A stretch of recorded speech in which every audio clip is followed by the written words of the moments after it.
Hello, people. So, my favorite team, Pakistan, is getting thrashed again. New Zealand is going great right now.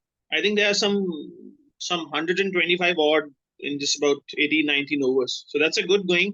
Because against this Pakistani lineup, अगर आपने 350 बना दिया ना, तो वो game से बाहर है. अब चाहे वो किसी भी फखर जमान को ले आए या चाहे किसी शफीक को ले आए या आजम या जो भी है वटेवर, उनकी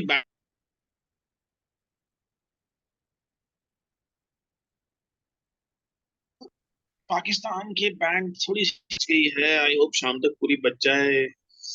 खैर देखते हैं. अगर भैया आज हार गए तो they are going back for sure. बड़े बेचारे टीवी टूवी टूट जाने हैं आज तो पाकिस्तान में अगर हार गए तो. खैर कोई बात नहीं, चलो छोड़ देते हैं.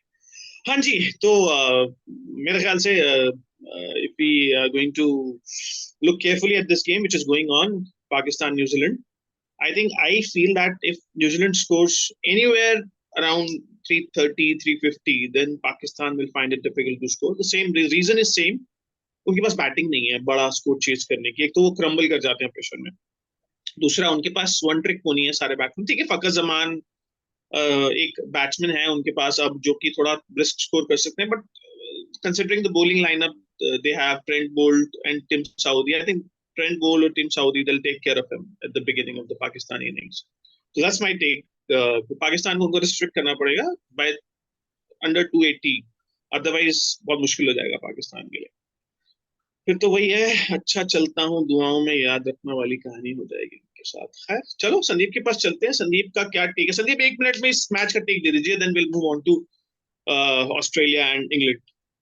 Sure. Just a couple of points. Before the start of the game, I thought most of the New Zealand team is actually in the hospital ward, but good that they could put up a final 11 today. Kane Williamson is back, and Ish Sodhi is back. They're playing Ish Sodhi in the place of Matt Henry, I think. So it's good. New Zealand have started off the game really well. Quite a few positives for New Zealand today at Bengaluru. It's a day game. The dew factor gets negated. And Pakistan's batting, as you said, doesn't really offer a lot of promise if at all New Zealand scores about 280, 300 odd. So to me, I think it's all advantage New Zealand. I would give about 75-25 New Zealand. Okay. Just before we just move on to Australia, England at Ahmedabad. Yeah. So what about that game? You give your take, then I'll give my take. See, I think Australia should start as favorites. The match is going to happen at Ahmedabad. The wicket might offer some turn. England would love to play for pride, and then their Champions Trophy spot is also at stake. So to me, England would definitely try their best to win the game. But however, the match is extremely important for Australia to register a win. So the think tank of the Australian batting lineup should be willing to fire, should be craving to fire against the England bowling attack. It's just that Mitchell Marsh is back home. That's a little concerning for Australia. Mitchell Marsh has been in good form. So we got to wait and see whether Travis Head and then Dave Warner can give a good start, and then the middle order takes on from there. And Mitchell Starc has been a little off-colored. Hazelwood and then Pat Cummins have been bowling well of late. And Zampa has been their prime wicket taker. So I think to me, Australia looks solid against a side like England that has been going through a pretty rough patch. So to me, I think it's 80-20 Australia at Ahmedabad. Yeah, over to you. Okay, great. So I think Mitchell Marsh, as you said, is an important player. But I think since the Travis Head, the last match, one match they have played with Travis Head opening, I think that Mitchell Marsh as a player has lesser impact when he is batting one down. So I think Mitchell Marsh is almost, it won't make much of a difference, Mitchell Marsh absent, because he's not opening. So that should not be a major factor as far as I'm concerned. Travis said David Warner are doing good. I think it's a good opening pair that they have, considering that both are left-handers, so it makes it difficult for opposition bowlers to bowl them. Coming back to the match, I think it's a. I would have said that Australia are favourites, um, as for whatever has happened so far in the tournament. I think now I feel England would be a dangerous side for anybody. And then I'm going to play Pakistan next. So, you know why I say that? Because now England has nothing to lose. One. The second is that I think after so much backlash, they might be forced to alter their approach. You know, they have been playing the problem they have faced is. I think that the foundation of the problem lies in the fact that they have been playing brainless, aggressive cricket. I've said it time and again that in India, it doesn't work that way. If the ball is, you know that conditions are not same for 50 overs. If ball is swinging, it will swing for just 5 overs max by till 10. After that, you can make merry. But England is not waiting for their time. They're not biding first 10 overs and waiting for their time to, go bonkers. So that's what their mistake has been. So maybe they have learned from their mistakes. I think by now somebody must have told them. No. So I think England becomes a dangerous side because of that. So I would have said otherwise, say 80 to 20 in favor of Australia. But now because of this factor, I would say 70-30 in favor of Australia. So that should be, I think, considering the fact that it'll be a spinning track, then if it's a spinning track, then it suits England more than Australia. Because if it would have been a flat track, then I think Australia still has the bowling to restrict opposition.